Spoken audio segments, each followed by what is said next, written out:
आज हम यहाँ भाषा उत्सव के लिए इकट्ठा हुए हैं और आप हमको पता है कि भाषा उत्सव इसलिए मनाया जाता है कि भाषा हमारे समाज में एक बहुत बड़ा माध्यम है जिससे हम अपने विचारों का आदान प्रदान करते हैं।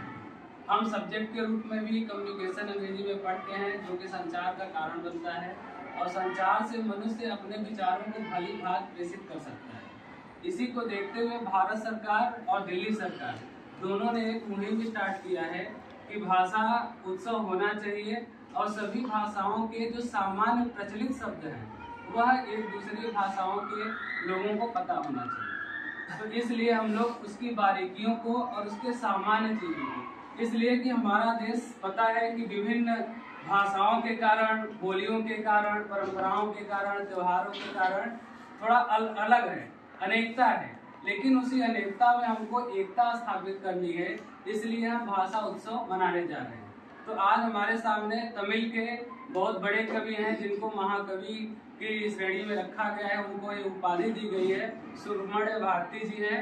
उनके जन्म के उत्सव के उपलक्ष्य में जो है 7 दिन का यह कार्यक्रम 11 दिसंबर तक चलना है, जिसमें हमारे बच्चों ने बहुत अच्छा तैयार कर रखा है। तो हम किरण से अनुरोध करेंगे कि आए और सुब्रमण्य भारती जी के जीवन पर प्रकाश करें। गुड मॉर्निंग सभी को। मेरा नाम किरण है। मैं कक्षा 12वीं की छात्रा हूँ। मैं आज आपको भारतीय भाषा उत्सव के तहत भाषाओं के माध्यम से एकता विषय को ध्यान में रखते हुए महाकवि सुब्रमण्यम जी का परिचय प्रस्तुत करने जा रही हूँ। सुब्रमण्यम भारती जी का जन्म 11 दिसंबर 1882 को एक तमिल गांव एट्टीपुरम तमिलनाडु में हुआ था। शुरू से ही वह विलक्षण प्रतिभा के धनी थे। कम समय में ही उन्होंने संगीत का भी अच्छा ज्ञान प्राप्त कर लिया था। 11 वर्ष की आयु में उन्हें कवि के सम्मेलन में आमंत्रित किया गया, जहां उनकी प्रतिभा को देखते हुए सुब्रमण्यम भारती जी को ज्ञान की देवी सरस्वती का खिताब दिया गया था। जब वह 5 वर्ष के थे तभी उनकी माता का निधन हो गया, जिसके कारण उनका विवाह 11 वर्ष की आयु में ही करा दिया गया।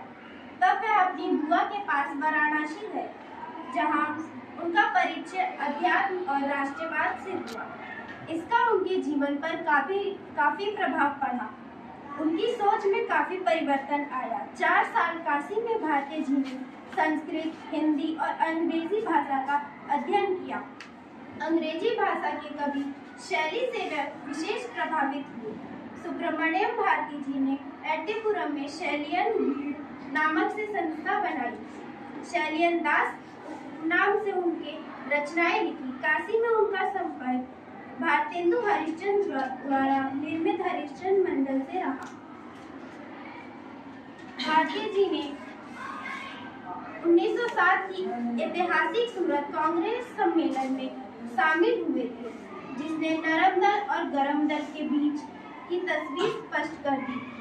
1917 में वह गांधी जी के संपर्क में आए।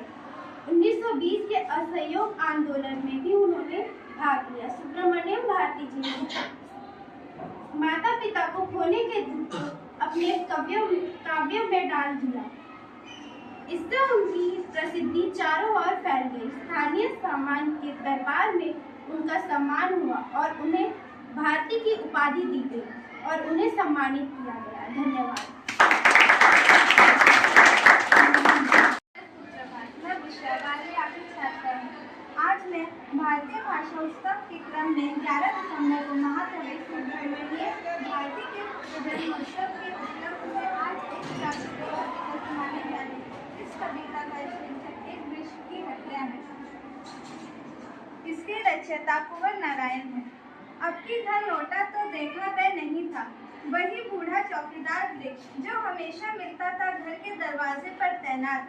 पुराने चमड़े का बना उसका शरीर, वही सख्त जान, झुर्रीदार खुरदुरा तना, मैला कुचैला, मुराइती सी एक सूखी डाल, तेज पगड़ी फूल पत्तीदार, पाँवों में फटा पुराना जूता, चरमुराता लेकिन अखड़ बलबूता, धूप में बारिश में गर्मी में सर्दी में हमेशा चौकन्ना अपनी खादी वर्दी में।